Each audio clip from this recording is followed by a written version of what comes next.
Dear students, पिछले video में हमने बात की कि ट्रिग्नोमेट्रिक फंक्शंस क्या होते हैं और उनको डिफाइन करने के लिए हमने एक यूनिट सर्कल लिया था जिसमें एक्स एक्सिस और वाई एक्सिस जहां इंटरसेक्ट कर रहे हैं ओ पॉइंट या ओरिजिन, उसको हमने सेंटर ले लिया था और 1 यूनिट रेडियस का एक सर्कल ड्रॉ कर दिया था जिसकी रेडियस 1 यूनिट है।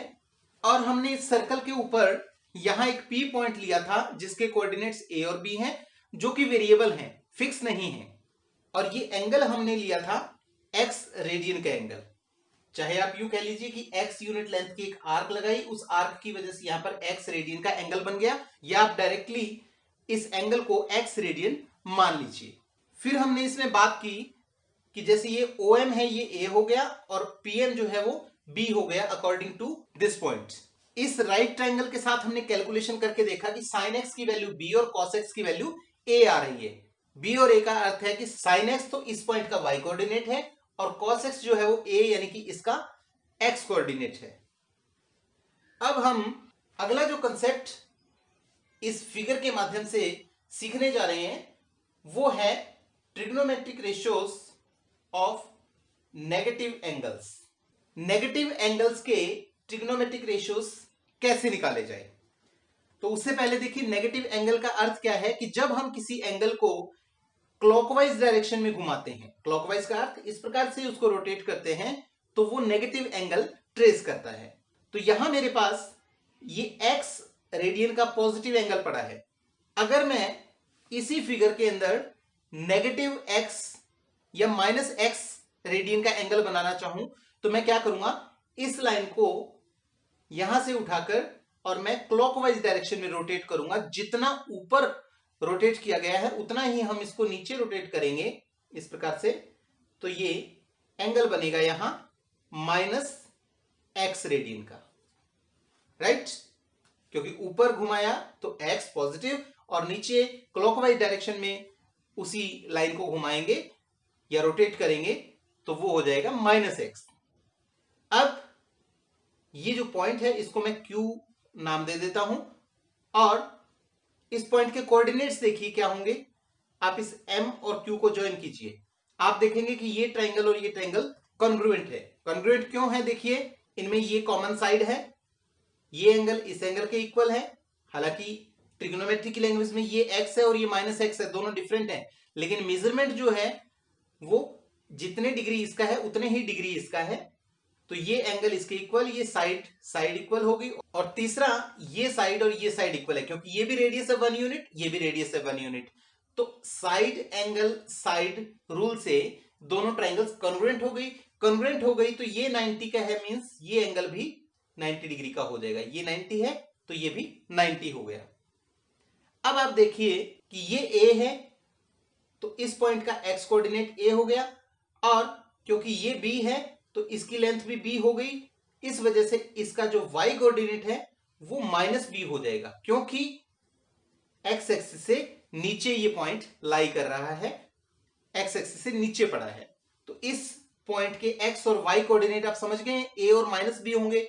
तो यहां अगर हम इस एंगल के साइन की बात करें, साइन माइनस एक्स की बात करें तो साइन माइनस एक्स क्या होगा। हमने पीछे बात की थी कि साइन जो होता है वो इस हाइपोटेन्यूज के एंड पॉइंट का y कोऑर्डिनेट होता है और cos x जो होता है वो हाइपोटेन्यूज के एंड पॉइंट का x कोऑर्डिनेट होता है।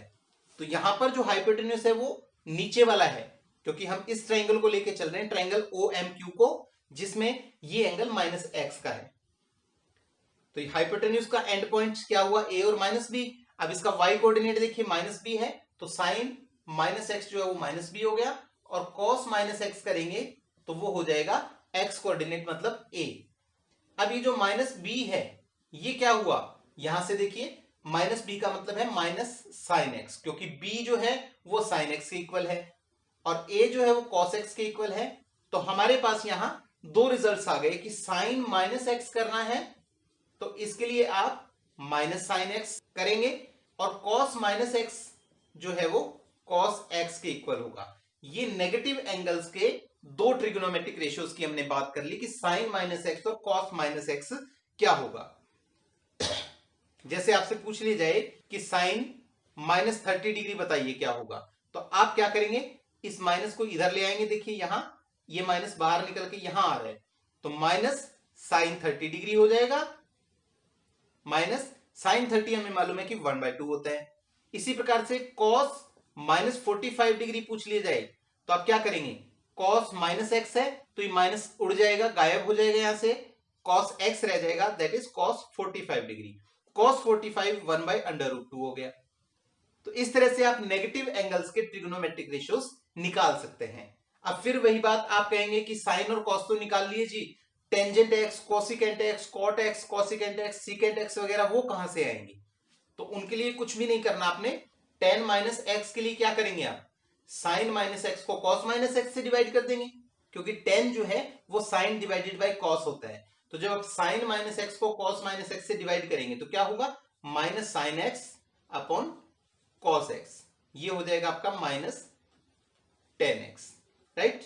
इसी प्रकार आपने कोसिकेंट माइनस एक्स करना हो, सीकेंट माइनस एक्स करना हो, या कॉट माइनस एक्स जो है उसको इवेल्युएट करना हो, क्या करेंगे, cosecant minus x sine minus x का रेसिप्रोकल होगा, means 1/sin minus x, that means 1/माइनस साइन एक्स, मतलब माइनस कोसिकेंट एक्स। तो आप यहां देखेंगे कि साइन माइनस एक्स करें, चाहे टेन माइनस एक्स करें, या कोसिकेंट माइनस एक्स करें, या फिर टेन का रेसिप्रोकल कॉट माइनस एक्स करें, इन चारों में तो क्या हो रहा है कि ये माइनस का जो साइन है ये निकल के बाहर आ रहा है। साइन माइनस एक्स है तो माइनस बाहर लग गया, साइन एक्स हो गया। टेन माइनस एक्स है तो माइनस बाहर आ गया और टेन एक्स रह गया।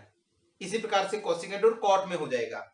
लेकिन जो कोसिक माइनस एक्स है या जो सीकेंट माइनस एक्स निकालेंगे आप, उन दोनों में क्या होगा कि ये माइनस एलिमिनेट हो जाता है, खत्म हो जाता है, खाली सीकेंट एक्स रह जाएगा या खाली कॉस एक्स रह जाएगा। तो इस बात का आपने विशेष ध्यान रखना है कि कॉस और सीकेंट के केस में माइनस को खत्म कर देना है, साइन टेन या इनके रेसिप्रोकल कोसिकेंट और कॉट जो होंगे उनमें माइनस साइन निकाल के बाहर लगा देना है और एक्स पॉजिटिव ले लेना है। ये नेगेटिव एंगल्स के ट्रिगोनोमेट्रिक रेशियोज की हमने यहां पर बात की है।